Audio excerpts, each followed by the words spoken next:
Hi friends, welcome to our channel. ఇక అక్షయ్ అయితే ఇంటికి వచ్చి కోపంతో రగిలిపోతూ ఉండగా ఇక మొత్తానికి ఫ్యామిలీ మెంబర్స్ అందరూ కూడా చుట్టుముట్టి ఏమైందని చెప్పడంతో నాన్న ఇంపార్టెంట్ 150 కోట్ల ప్రాజెక్ట్ ఆ ఫైల్ మీద సంతకం పెట్టమంటే పెట్టలేదు అని చెప్పేసి చెప్పటంతో పక్కనే ఉన్న పల్లవి రెచ్చిపోతూ ఉంటుంది కదా. ఇదంతా కూడా అవని అక్క చేసినదే ఉంటుంది.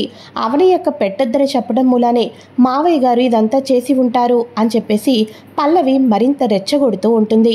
ఇలా అవని గురించి ఇంట్లో నలుగురు కూడా 4 రకాలుగా మాట్లాడుకుంటున్నారో లేదో ఈ లోపల అవని నట్టింట్లో ప్రత్యక్షం కావటంతో మళ్ళీ నువ్వు మా ఇంటికి ఎందుకు వచ్చావు అని చెప్పేసి ఒక పక్క పార్వతి, మరో పక్క పల్లవి వీళ్ళందరూ కూడా నిలదీస్తూనే ఉంటారు. ఇక వెంటనే మావయ్య గారు డాక్యుమెంట్స్ మీద సైన్ చేశారు. ఆ పేపర్స్ మీకు ఇద్దామనే వచ్చాను అని చెప్పేసి అవని అయితే అక్షయ్ చేతిలో ఆ డాక్యుమెంట్స్ని పెట్టేసేసి అక్కడి నుంచి వెళ్ళిపోతుంది. ఒక్కసారిగా ఇంటిల్లాదిపాది షాక్ అయిపోతారు. ఇది కూడా అవని ప్లానే. మీ నాన్న అయినా నా అండర్ గ్రౌండ్లోనే పెట్టుకున్నాను, నా కనుసైగల్లోనే మావయ్య గారు నడుస్తున్నారని చెప్పటానికి అవని ఇదంతా చేసి ఉంటుందని చెప్పేసి పల్లవి మరింత రెచ్చగొడుతూ ఉండగా మీరు మారరు, మీరు అస్సలు మారరు అని చెప్పేసేసి కమల్ అవని వదిన పెట్టమంటే మాత్రమే నాన్న పెట్టారు, లేకపోతే ఆ 150 కోట్ల ప్రాజెక్టు ఏమైపోయినా పర్వాలేదనుకున్నారు. కానీ ఎందుకు పెట్టారో తెలుసా నాన్న? ఈ 150 కోట్ల ప్రాజెక్టు గురించి అవని వదినో అక్షయ్ అన్నయ్యో బాధపడితే నాన్న ఏమీ పట్టించుకునేవాడు కాదు. కానీ మన ఫ్యామిలీ మీద, మన కంపెనీ మీద ఎంతోమంది కుటుంబాలు ఆధారపడి వర్క్ చేస్తున్నాయి. వాళ్ళ ఇళ్లల్లో పిల్లలు ఉంటారు, ముసలి వాళ్ళు ఉంటారు. ఇలాంటి వాళ్ళెవ్వరూ బాధపడకూడదు. టైంకి శాలరీస్ అందాలి. అందుకోసమే వదిన రిక్వెస్ట్ చేస్తే నాన్న పెట్టాడు అని చెప్పేసి కమల్ అందరికీ కూడా వార్నింగ్ ఇచ్చేసి వెళ్ళిపోతాడు కదా. అయితే ఇక పల్లవి రాత్రంతా అక్షయ్ ఆలోచిస్తూ ఉండగా ఇక అక్షయ్ దగ్గరికి వచ్చి మరి ఒక ఐడియా అయితే ఇస్తుంది. ఆ ఐడియాకి సూపర్ పల్లవి, నిజంగా ఇలాంటి ఐడియా నాకు రానే రాలేదు అని చెప్పేసేసి ఉదయాన్నే స్కూల్ దగ్గరకైతే వెళ్తాడు. ఈ లోపల అమ్మా నాన్న స్కూల్ దగ్గరికి వచ్చాడమ్మా అని అనగానే ఇక నువ్వేమీ భయపడాల్సిన అవసరం లేదు, మీ నాన్న నిన్ను చూద్దామనే వచ్చి ఉంటారు, వెళ్ళు ఏం పర్వాలేదు అని చెప్పేసి అనగానే అలాగేనమ్మా అని చెప్పేసి ఆరాధ్య వాళ్ళ నాన్న దగ్గరికైతే వెళ్తుంది కదా. ఇక వెంటనే ఆరాధ్యతోటి మాట్లాడి చక్కగా కారులో ఎక్కించుకొని అక్కడి నుంచి తీసుకొని వెళ్ళిపోతాడు అక్షయ్. అదేంటి నాన్న, మనతో ఆడుకుందాం పాడుకుందాం అనుకుంటే కారు ఎక్కించుకొని నన్ను తీసుకొని వెళ్ళిపోతున్నావు, పాపం అమ్మ కంగారు పడుతుంది కదా అని అనగానే ఏం కంగారు పడదు, అమ్మకు కావాల్సి వస్తే నేను ఫోన్ చేస్తాను, మెసేజ్ అయినా పెడతాను, సరేనా అని చెప్పేసేసి అక్షయ్ తీసుకొని వెళ్ళిపోతూ ఉంటాడు. అవని ఏవండి ఆరాచా అని కారు వెనకాతలే పరుగు పరుగున వెళ్తూనే ఉంటుంది. కానీ ఏంటినా ఇలా చేసుంటాడేంటి అని చెప్పేసేసి కంగారు పడిపోతూ కన్నీళ్ళు పెట్టుకుంటూ ఇంటికైతే వెళ్తుంది. ఇంట్లో ఒక్కసారిగా వాళ్ళ మావయ్య, ప్రణతి వీళ్ళందరూ కూడా ఏమైందమ్మా అవని, ఎందుకలా కంగారు పడుతున్నావు అని అనగానే ఆయన స్కూల్ దగ్గరికి వచ్చారు మావయ్య గారు, ఆ తర్వాత ఆరాధ్యను తీసుకొని వెళ్ళిపోయారు, చెప్పా పెట్టుకోకుండా తీసుకొని వెళ్ళిపోయారు అని అనగానే ఇప్పుడు వాడి మీద ఇప్పుడు మనం పోలీస్ కేసు పెట్టాలమ్మా, నీ కూతుర్ని కిడ్నాప్ చేశాడని చెప్పేసి అని అనగానే మావయ్య గారు ఎందుకు మావయ్య గారు అంత పెద్ద పెద్ద మాటలు, పోలీసులు కోర్టులు ఇవన్నీ కూడా ఇక ఆయన స్పీడ్గా తీసుకుని వెళ్ళారు, అది ఒకటే నాకు భయం తప్ప మరేమీ లేదు, అయినా ఆయనకి కాల్ చేస్తాను అని చెప్పేసేసి ఇక వెంటనే అవని అక్షయ్కి కాల్ చేస్తూ ఉంటుంది.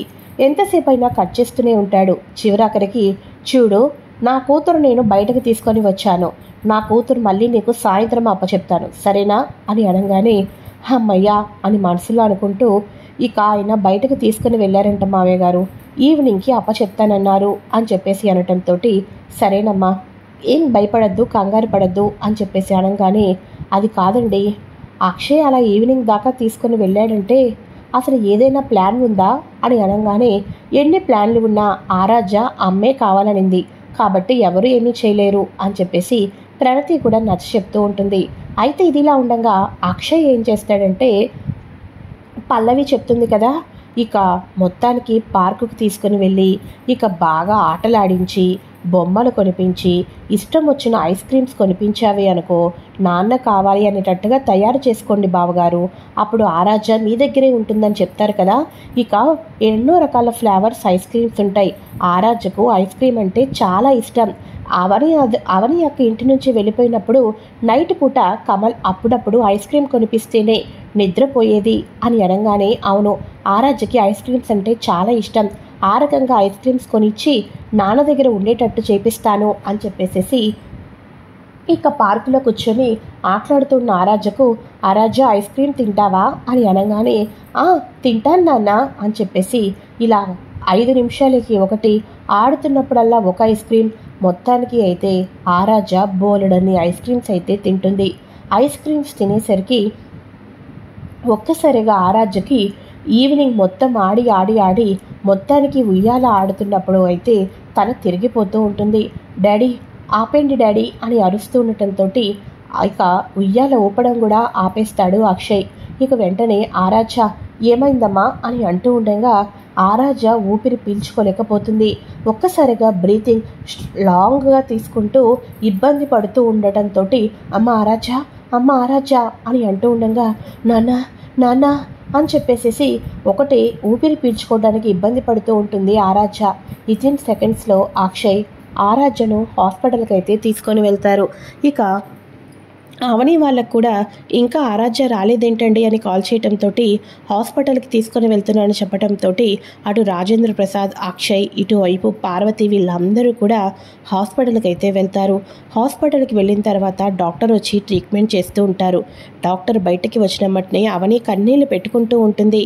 డాక్టర్ నా కూతురికి ఏమైంది అని అనగానే, అసలు తను ఈ 24 అవర్స్లో ఏం తినింది అని అంటూ ఉండగా, మార్నింగ్ ఇడ్లీ తినింది డాక్టర్ అంతే అని చెప్పేసి అనగానే, లేదు డాక్టర్ తను ఐస్ క్రీమ్స్ తినింది అని చెప్పేసి అనగానే, ఓ మై గాడ్ 1, 2 అయితే ఇవ్వచ్చు, ఎన్ని ఐస్ క్రీమ్స్ పెట్టారో మీకే లెక్క లేదు, అందుకోసమే ఇప్పుడు ఇబ్బంది పడుతుంది, తనకి ఐస్ క్రీమ్స్ ఎక్కువ పడవని మీకు తెలీదా, ఇప్పుడు చూడండి బ్రీత్ తీసుకోవడానికే ఎంతగా ఇబ్బంది పడుతుందో అని చెప్పేసేసి, ఇక మా పని మేము చేస్తున్నామమ్మా, ఇక అంతా కూడా దేవుడి దయలోనే ఉంది, ట్రీట్మెంట్ని స్టార్ట్ చేస్తున్నాం, మీరేమీ ఎక్కువగా టెన్షన్ పడద్దు, ఇక ముందు చిన్నపిల్లల విషయంలో జాగ్రత్తగా ఉండాలని ఆ మాత్రం తెలుసుకోకుండా తల్లిదండ్రులు ఎలా అయిపోతున్నారో ఏంటో అని చెప్పేసి డాక్టర్ లోపలికైతే వెళ్ళిపోతారు. ఇక వెంటనే అవని, అదేంటండి ఆరాధ్యకి ఎప్పుడూ ఒక ఐస్ క్రీమ్ ఇస్తాం, అన్ని ఐస్ క్రీమ్స్ ఇవ్వడం ఏంటి మీరు అని చెప్పేసి అనగానే పల్లవి చెప్పిన మాటలు గుర్తు తెచ్చుకుంటూ ఉంటాడు అక్షయ్. ఇక వెంటనే అవని, నా కూతురికి ఏమీ కాకూడదు, నా కూతుర్ని బయటకు తీసుకొని వెళ్ళి మీకు కానివ్వకోకుండా చేశానని, నా దగ్గర ఉంటుందని, నాకు కాకుండా కానివ్వకోకుండా చేస్తారని అస్సలు అనుకోలేదు అని చెప్పేసి అవని అంటూ ఉండగా, అయ్యో అవని నా మాట విను, నేను అలా అనుకోలేదు అని చెప్పేసి అంటూ ఉంటుంది. అయితే ఇక ఇదిలా ఉండగా అందరూ కన్నీళ్ళు పెట్టుకుంటూ ఉంటారు. రాజేంద్ర ప్రసాద్, ఏంట్రా నీ కూతురికి ఏమి ఇష్టమో ఏమి ఇష్టం లేదో, ఏది ఎక్కువ పెడితే ఏమైద్దో నీకు తెలీదా, మరి ఇంత మూర్ఖుడుగా తయారయ్యావేంట్రా నువ్వు అని చెప్పేసి ఒక పక్క రాజేంద్ర ప్రసాద్ కూడా అక్షయ్ని తిడుతూ ఉంటారు. డాక్టర్స్ ట్రీట్మెంట్ చేస్తూ ఉంటారు ఆరాధ్యకు. అయితే ఇక ఫైనల్లీ ఏం జరుగుతుందంటే, అక్షయ్ బయటకైతే వస్తాడు. కొంచెం బయటకు రాగానే పక్కనున్న పల్లవి ఇదంతా చేయమనింది. పల్లవి ఎందుకు ఇలా చెప్పింది, ఇక పల్లవి ఇన్ని ఐస్ క్రీమ్స్ తింటే నీకేమవుద్దో నీకు ముందుగా తెలీదా అని పల్లవిని కనుక్కుందామని వెళ్ళి పల్లవి ఎక్కడుందని వెయిట్ చేస్తూ ఉండగా పల్లవి ఫోన్ మాట్లాడుతూ ఉంటుంది. డాడ్ ఐస్ క్రీమ్స్ ఏమో కానీ నాకు నాన్న కావాలి అని ఆరాధ్య చెప్పడమేమో కానీ ఐస్ క్రీమ్స్ తిని కూడా ఇక ఊపిరి పీల్చుకోవడానికి ఇబ్బంది పడుతుందని డాక్టర్స్ దగ్గరికైతే తీసుకొని వచ్చారు.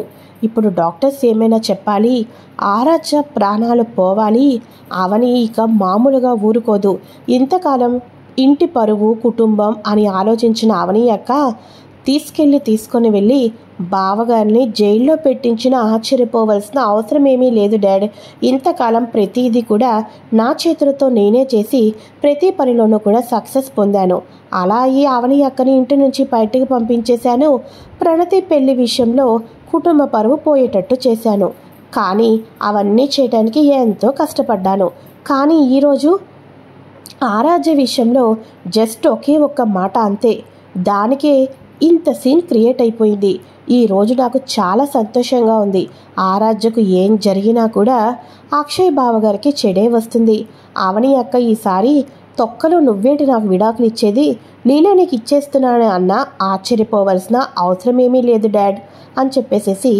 ఇక పల్లవి తన తండ్రితో ఎంతగానో సంబరపడిపోతూ మాట్లాడుకుంటూ ఉంటుంది.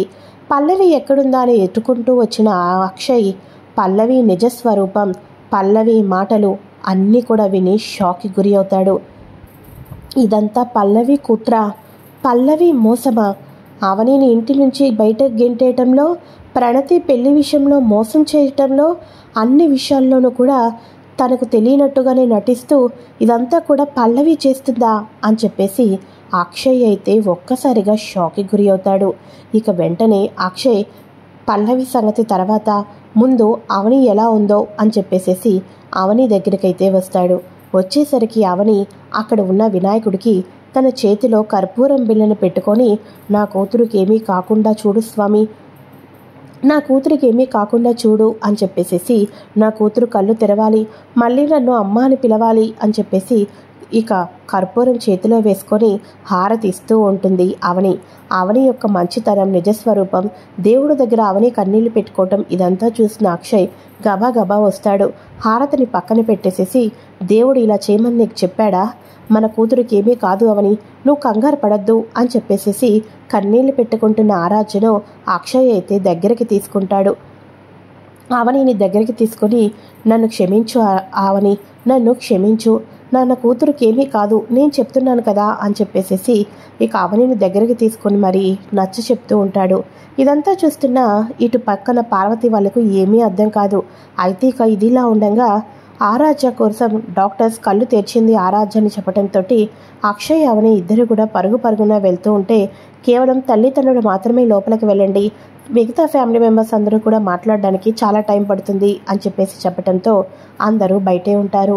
ఆరాధ్య దగ్గరికి వెళ్ళంగానే, డాడీ, మమ్మీ అని చెప్పేసి అనగానే, అమ్మ ఆరాధ్య నీకేం కాదమ్మా, మేమున్నామమ్మా నీకు అని చెప్పేసి అనగానే, మీరిద్దరూ కలిసే ఉంటానని నాకు ప్రామిస్ చేయండి, లేకపోతే ఈ హాస్పిటల్లోనే డాక్టర్కి చెప్పి నేను ఇక్కడే ఉండిపోతాను అని చెప్పేసి ఆరాధ్య అంటూ ఉండగా, లేదమ్మా ఆరాధ్య, అమ్మని నేనేమీ అనను, అమ్మని నిన్ను జాగ్రత్తగా చూసుకుంటాను, సరేనా? నీకు ప్రామిస్ చేస్తున్నాను, అమ్మని వదిలి ఎక్కడైనా ఉండను, కావాల్సి వస్తే ఇక అమ్మని ఆ ఇంట్లో వాళ్ళు ఎవరైనా అన్నారనుకో, నేను కూడా ఆ ఇంటికే వచ్చేస్తాను అని చెప్పేసేసి అక్షయ్ ఆరాధ్య పాపకు మాట ఇస్తూ ప్రామిస్ చేస్తూ ఇక అటు అవనిని ఇటు ఆరాధ్యని చూసుకుంటానని ప్రామిస్ చేస్తూ ఉంటాడు. ఈ ఎపిసోడ్ ఇక్కడితో ముగుస్తుంది. మరి రేపటి ఎపిసోడ్లో ఏం జరగబోతుందో కూడా ముందుగా తెలుసుకోవాలనుకుంటే ఫ్రెండ్స్ ఛానల్ని సబ్స్క్రైబ్ చేసుకుని పక్కనే ఉన్న బెల్ ఐకాన్ని క్లిక్ చేసి ఆల్ ఆప్షన్ని సెలెక్ట్ చేసేయండి.